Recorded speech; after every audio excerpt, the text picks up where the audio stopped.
Hey everyone, welcome back to another episode of Bought the Biz. I'm really excited to have Quintin Graves on the show today. He is the owner and CEO of Scout Security here in Denver. He closed on this deal a couple years ago. He tells us the story all about his transition and how he brought in a GM, how he lost that GM, and then looking down the barrel of losing $50K a month, calculating his runway, having to contemplate shuttering the business. And he talks all about these dark moments and how he got through them, the things that he did. So stick to the end. You're not going to want to miss his takeaways. Bought the Biz is a podcast for ETA entrepreneurs who've gone from searching for a business to actually running one. It tells the real story of what happens after the deal closes.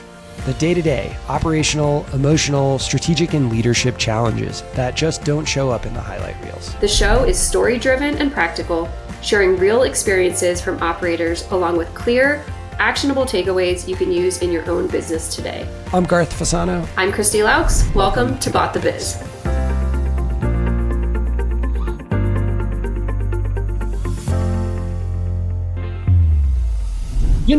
Welcome to Bought the Biz. Really excited to have you on. You are a searcher who acquired Scout Security, and you've owned and operated that for a couple of years now here in Denver. And I am excited to have you on so people can hear about your story, some of the ups and downs. And so let's jump right in. So to kind of just tee things off, tell us a little bit about your search and how you found Scout and how that all progressed. Yeah, thanks, Garth. I'm super excited to be on this podcast. Feeling famous a little bit. Yeah. I started with, I bought into one of those courses that teach you how to buy a business and taught me everything I knew. I didn't even know what Biz Buy Sell was when I bought that course.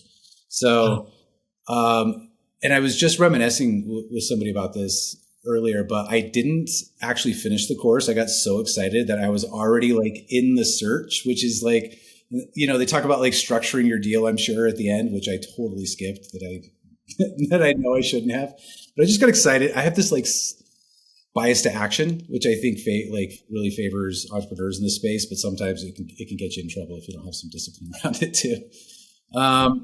So I got excited. I went searching. I did the Biz Buy Sell thing. I was considering going off market. In fact, I did go off market a little bit. I bought a license of Salesforce, and I was like out there building leads within industries just from Google searches. And then kind of tracking my correspondence with them to like basically treating it like sales. I had an interesting deal that I found on Biz Buy Sell. It was a security guard company, but the seller posted it. He didn't have a broker yet, and he was just kind of kicking the tires of the market to see if there was interest in the company. And there was, but he wasn't responding to anything. And Biz Buy Sell used to have this bug where if you reply to your own messages, it'll reveal the first name of the person who posted the listing. And so I just Googled Doug security guard Denver or security guard company or whatever, Denver. And boom, just popped up. And it was, so I stalked him like a good salesperson does. And I just slipped into his DMs on LinkedIn and called his company. And I didn't actually drop by the company. I didn't go that far because he did end up returning a call because I was kind of vague, kind of made it sound like I was a customer looking to do business. So he called me like pretty quickly. And I told him I saw his listing, I was interested, and he just kind of played ball from there. And the very first meeting was in person. I came prepped with questions. I didn't interrogate him. I slipped the questions in conversationally, and so he was kind of impressed. I was taking notes. I took it very serious right away, and I think that made me stand out as a buyer. And it doesn't hurt not having to pay the broker fee. So I think that helped me win the deal. It's essentially the same thing as going off market. People shouldn't be afraid about getting sellers excited off market because if they do end up finding a broker, your relationship's still outside of that, and you're probably still going to get the W because the seller won't have to pay that broker fee. When did you close on the deal, and when did you start running the show basically at Scout? Yeah, I closed on it in June of 2023. Okay. The deal died originally in like March of 2022, and then it resurrected in October of 2022, and then it took us all the way into June. Yeah, to close. It took a very long time to close. Had to do with taxes, and sometimes these things drag out. But yeah, I closed in 2022, and then I jumped in, June of 23, so 2 years ago, just over 2 years ago. What was it like when you took over? What did you have a plan? Did you sort of like, hey, in the first 90 days, these are the things I'm going to be doing? And I'd love to hear a little bit about that. And then because by the way, I had a plan. I sort of wrote some stuff down that I was going to do, and a lot of things I did totally differently. So in terms of communicating to employees and customers are a big one that I think is a really interesting topic. Yep. Yeah. I actually have a book here somewhere called the first 100 days or something, first 90 days. 90 days. Yeah. And, has full of tons of ideas. And I built quite the plan coming into the business, way over prepared. I didn't do half the stuff in my plan. As soon as you get in, you're just sort of reacting, and, I planned a really short transition with the seller, 2 weeks of training only. And mostly because the management layer was in place. There was an ops person running the show. There were supervisors for the guards, with HR person, admin, sales, client success. So it was already kind of set up for me. Did you do it the same way again? That sounds really short. I don't know if I've seen people trying to do 2 weeks, but I've heard 30 days. Or did you like that or not like that? I did like it. I did. Okay. Why? Anybody who's done a transition knows that it's so brutal to be a student in a classroom where the teacher's not a professional teacher. You know what I mean? It's just so painful being taught by the seller because it's not what they do. And 2 weeks is plenty of that. You know what I mean? So as short as possible. But it wasn't too short because I've never called the seller in 2 years to ask for help on something technical. I've asked for some sales advice, some customer stuff, but how the company operates, no operational questions I've ever asked them. That's amazing. All right. So what were some other things in this 90-day plan? Yeah. So a lot of it is getting in, interviewing your key people and getting to know what's important to them and letting them get to know you. I guess I did a lot of that. There's just some other. So that was sort of that you did the standard listening tour. Yeah. How far down did you go? Did you just do the management layer? Or did you go to every single employee? I went down to the supervisor level. I didn't interview any guards. I had intended to later, but we have such high turnover. And I got into it. I met a couple guards, and after that, they were gone suddenly. And I was maybe there's better use of my time. Yeah, I did go down to the frontline level at my company. It did take me 3 months to do that. And I had 30 employees at the time. I mean, maybe you had a lot more. How many employees did you have in total? Yeah, we had probably 50 total. Okay, so that would be a lot. Well, that would be basically double what I did. But did you do it again? I think it was really good. I think that people were nervous about the change. And, the company I purchased, people worked virtually. So it was a little bit more disconnected than I think maybe how some of your employees felt. And I think it was a really good thing to do to help give people more of an explanation and understanding what I was doing and why. So I would do that again in this case, but if I had 50 employees, I think that would have been hard to do. And so maybe I would have had to maybe do it in sort of a group setting, something like that. Yeah. We did have an all hands. Okay. And that was the first kind of introduction to everybody after the executive team learned about it. And so people had a chance to meet me and ask questions, and there was a little Q&A there. Did you practice for your all hands? Yeah. I even recorded a video that is so robotic and terrible. And I have my video recorded too. So actually at the CU MBA ETA course that I teach, one of the sessions is about on the transition, and we talk about how would you do it? What would you do? What would you not do? And then we play my video recording of me practicing. I would love to see yours too, because I think it's gone already. I think it's deleted for real. I might show you if I can find it. I might show you okay. But it's so bad. I think. What are you doing? She helped me write it, and it's so eloquent, but I can't. I feel like a presidential robot. I don't know. I've just never script read before. I'm so. So how did you actually read it like a robot, or did you sort of loosen up and not read off? I tried to loosen up, and it just made it so much more weird. So I didn't actually distribute the video. I didn't do the video at all. Okay, so you did it all hands. You announced it, in a really awkward robotic way. Okay, great. So things are going pretty well so far. So tell me, what else was in the 90-day plan? We talked about customers, employees. What else did you have in there that you did or didn't do? Well, when I bought the business, my plan was to jump out immediately, hire CEO, and go kick my feet up on a beach somewhere. And so right away, I got to work taking things off my plate and putting them on other people's plates, and being very clear about the stuff that's left on my plate is a CEO type of stuff, because I was going to backfill myself with a CEO, a GM essentially. We run traction in the company, and they call them CEOs, so that's what we do. So I hired that guy, got him training in the first 90 days to take over CEO role. I actually put him in as a salesperson first, because I want my CEO to be sales minded and understand how to sell, because I want the company to keep growing after I'm gone. And everybody wears multiple hats in small companies, so I actually wanted my CEO to do sales. Today, now that I'm back in the business, I do sales, more from a strategic promotional aspect with more strategic customers, regional managers and stuff. And I have a salesperson now who handles direct customer face-to-face stuff. But I spent a lot of time training that guy. Would you do this the same way?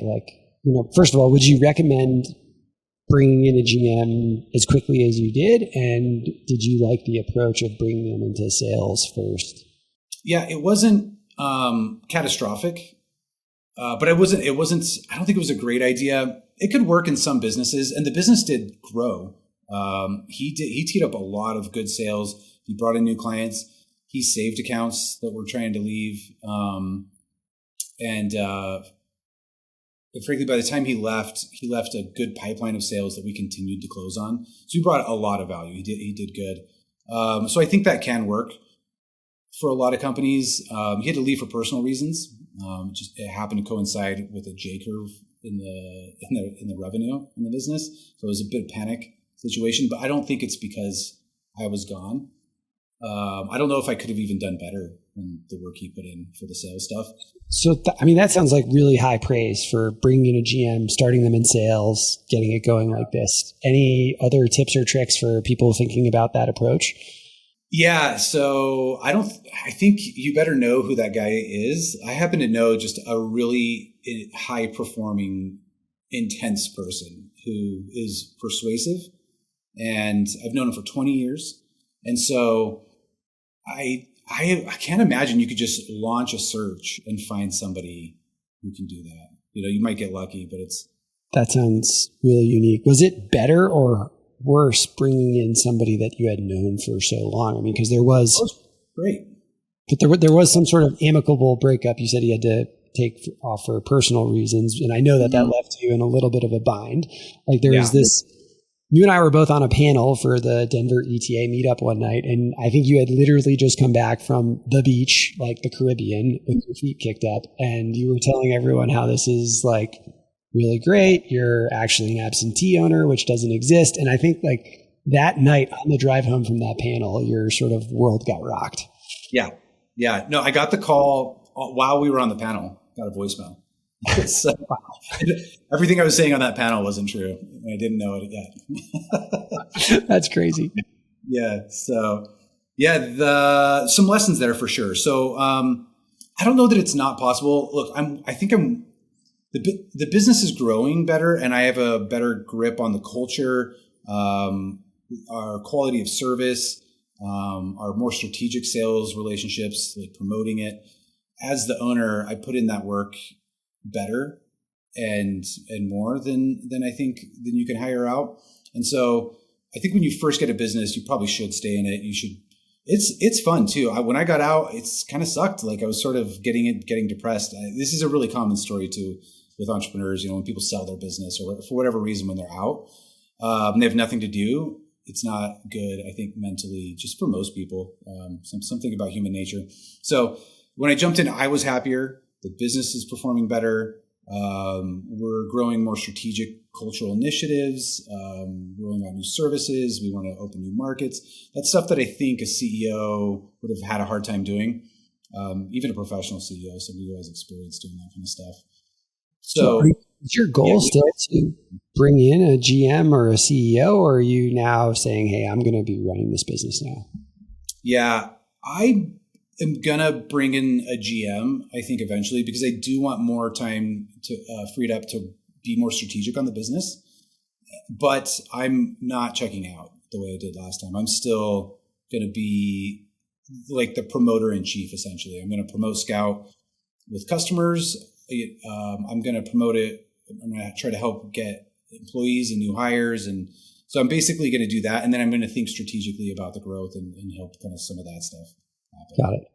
Got it. I think that sounds like a good fit. What was it like jumping back in? Was that an easy transition or was that hard? Any lessons learned from that? It sounds like you feel like you got a little bit too far away, then something unexpected and unplanned happened and you had to hop back in. If someone's hiring a GM or following that play, anything from that experience? Yeah, it is easier to get into a business than it is to build yourself out of one. So the business kind of sucks you in, essentially. As soon as you're available, I know. Into everything. But I did have to put out some fires. I don't know that everybody would have to put out fires. Like I mentioned, we just hit a J curve. This was about 12 months post acquisition, and revenue started going negative. Profits started going negative. We were almost $50K negative per month. It was just a full panic, and I was calculating runway. It was crisis. And so I was also figuring out where we could cut, what cuts we could make.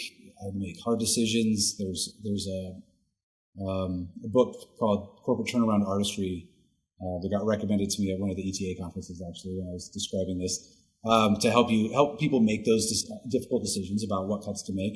And you know your business best, and it's probably already obvious what cuts you would make if you got desperate. Because this is, as everybody knows, this is a no-fail scenario. You can't you just took on a giant multi-million-dollar PG, and unless you've got that cash sitting around, if it comes down to it, you're doing the sweeping and the guarding and the payroll, hiring. So figuring out who you're going to cut and when. Luckily, everything recovered, and we're doing way better now. And our revenue is going to be 60% higher than when I bought it. On track for 2025. So we're just doing so much better. I know you're doing great now, which is awesome. And so you've sort of come out of that. Tell me a little bit about the mental state, though, of stepping back in, big transition in the leadership of the business, plus your negative 50K a month. I think this is a really important thing for potential ETA entrepreneurs and all the searchers out there to hear, that you are going to have these types of moments. You are the standard structure of these acquisitions is highly levered with debt. And, that is going to be incredibly scary when you have a PG on it. And so, how did that affect you? How did that affect your family? How did that affect your decision-making? Talk us through that a little bit. The big lesson here is there's a mental game of sticking it out and doing the hard thing and making it work, leaning in, working longer hours, making the cold calls yourself, doing the key things that have made that will make the road less bumpy, so you can pull the business up out of that. And it seems like everybody hits a J curve. Just about everybody I've talked to, everybody seems to understand that's what happened to them also. So it's mental. And I just had a kid too when I jumped back in, my first kid, and I was so sleep deprived. And I had to jump in and grab the business and put out the fire. And I thought it was staring down the barrel of bankruptcy, because I YOLO'd everything as most people do. When I bought this business, it was my life savings, my wife's life savings. We just had a kid, and I'm 40. You can't have a financial reset at 40. I mean, you can. It would have been fine,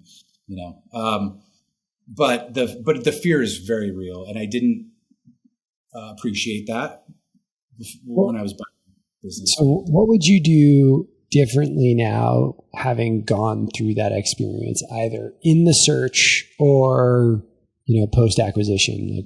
Because you were looking down the barrel. Yeah, well, I did some bad things on the deal structure that are total lessons learned. One, I didn't do a working capital adjustment, which it's fine if you're getting a low multiple, which is what happened. I got a 3x multiple, but if you do a working capital adjustment on that, that's really it's a 4x multiple for a regular deal.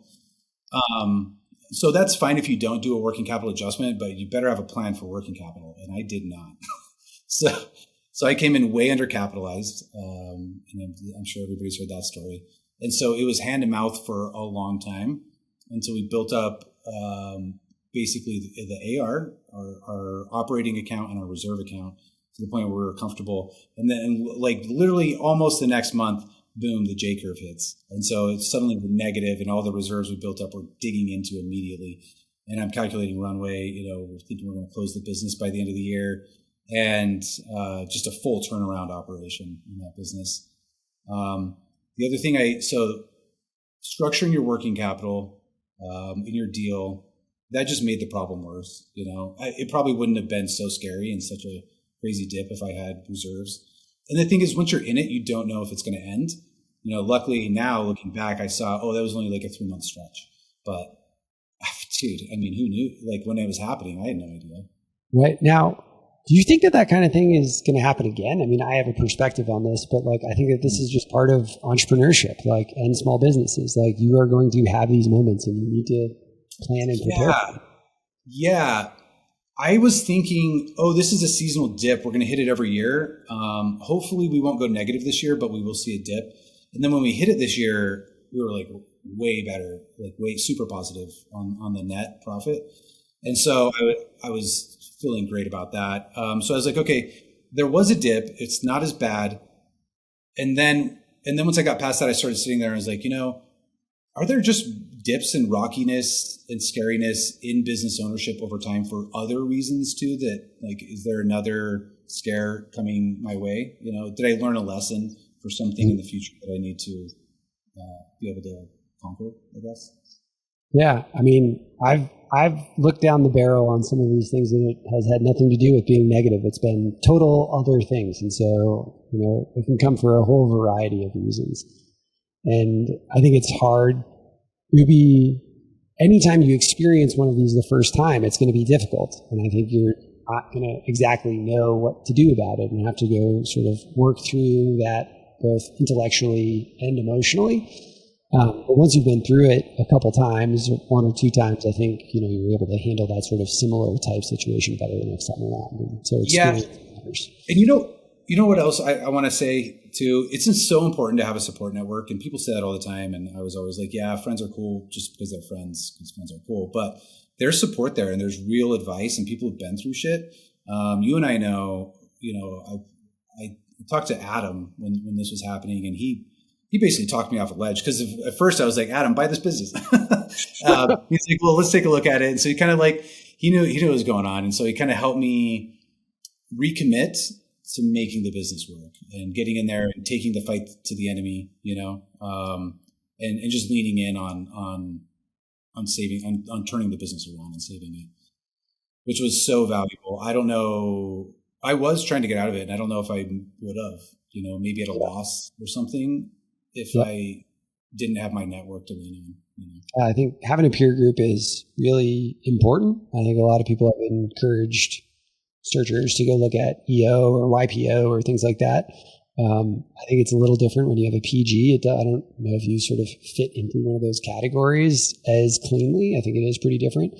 Other than sort of our ETA community here in Denver, did you find this anywhere else or anything that we would point people to? No, just build your local community. Yeah. I recorded a video, an interview kind of thing for the course that I bought and I took, and they did like incredible SEO on that video, I guess, because people were hitting me up on LinkedIn a lot. So I actually built like a healthy network of people all over the country who were buying businesses. A lot of them did successfully buy a business. And so I sort of had a little bit of a network there. My financial advisor built a network because a handful of his clients were buying businesses. So they're around, you can get on Search Funder, you can go to conferences, and I was doing all that stuff. But those feel way more superficial than the one that's in person, the meetup here in Denver. That's just a completely different level of closeness. So I think that the takeaway for searchers out there is to find your group in your community where you're going to get face-to-face. And I think that's been important for a lot of us. This is awesome. Any other advice or things that you've encountered post close that you want to share with folks? Yeah, do your pay for the Q of E. I didn't do that. I probably would have seen this revenue dip, if someone did a Q of E, and I would have seen it coming. And I probably should have discounted that particular line of revenue and would have prevented a lot of this stuff. Get your working capital in order. Q of E should help you figure out what that needs to be.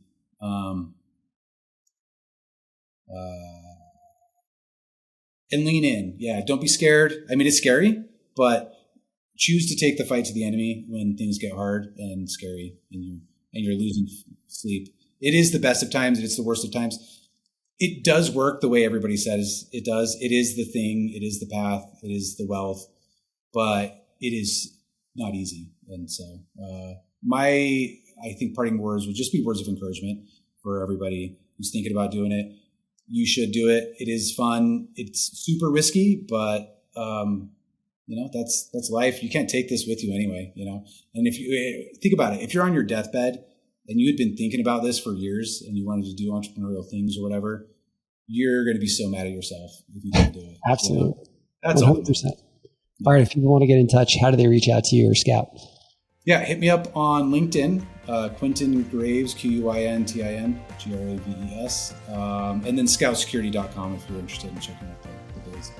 Awesome. Thank you so much for joining us. This is great. Thanks, Garth. This is great. It was awesome.